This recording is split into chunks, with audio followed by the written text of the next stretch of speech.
Autobiography of Elizabeth Cooper Pixton. Elizabeth Pixton was born on February 8, 1820, in Chesterfield, Derbyshire, England, to John and Charlotte Cooper.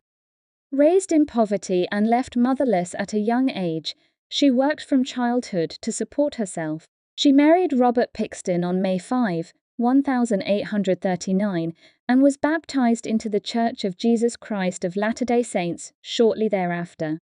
Her husband emigrated to Nauvoo in 1841, and she later joined him, enduring great hardship on the American frontier. Elizabeth was a devoted pioneer who traveled across the plains to the Salt Lake Valley in 1848 and helped establish the early settlement of Union, Utah. She passed away in 1905 at the age of 85, having left a legacy of faith, resilience, and service. I was born at Chesterfield in Derbyshire, England, on the 8th day of February, 1820. My parents' names were John and Charlotte Cooper. There were 5 children of us, 4 girls and 1 boy. I was the third. My parents were poor, and when I was a baby, we were given to a class known as poor people, and therefore, I had little or no schooling and was expected, as soon as I was able, to earn something for our support.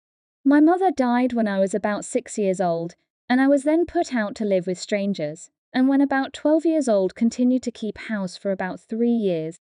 I then lived with other people, and after this lived with an aunt for about 2 years as a nurse girl. Afterwards I went out to service and continued there until I was 19 years old. During my service, I became acquainted and kept company with Robert Pixton, and we were married on May 5, 1839. On the 8th of February, 1840, my first baby, Charlotte, was born, and we got along very nicely until my husband got the American fever. He felt disposed to go to Canada, but finally gave that up. Brother Bateman being well posted in the Latter-day Saints, and sailed away on the 1st of September, 1841. This was a sore trial. I had my second baby named George a week afterwards, and I had no work to assist me when this event transpired. I, however, earned $7 a week wages and had a very comfortable home. My husband landed in Nauvoo on the 11th of July, 1841. He at once got work with, can't decipher name, and other mechanics. This was our first real estate, and our first house. Brother Pixton, after building our house, worked on the temple until the death of the prophet Joseph, and whilst here we had our endowments in the temple.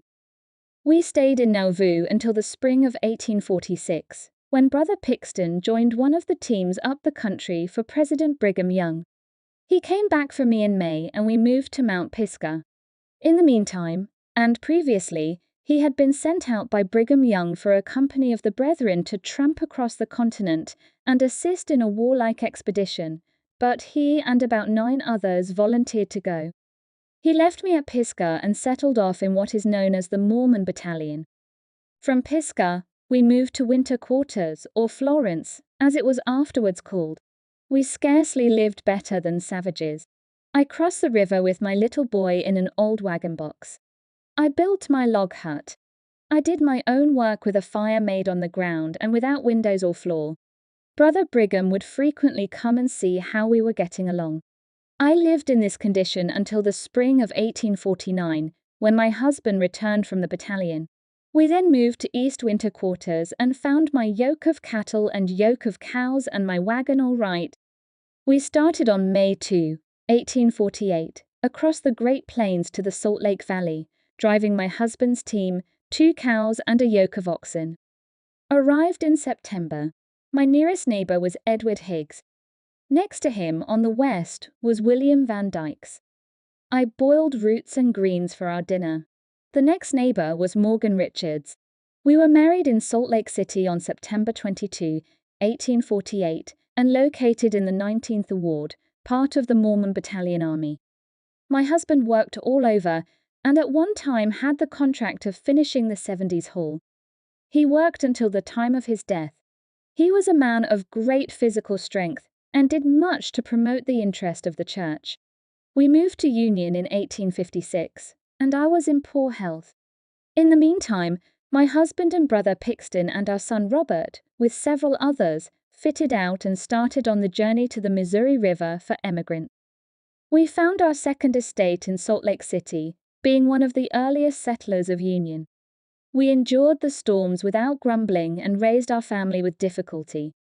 The first house in Union was built by my husband.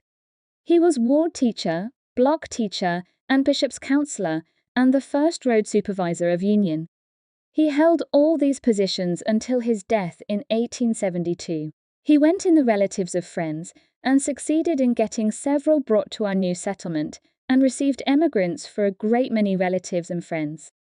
Today, I have living 5 children, 50 grandchildren, 35 great-grandchildren, and am 80 years old.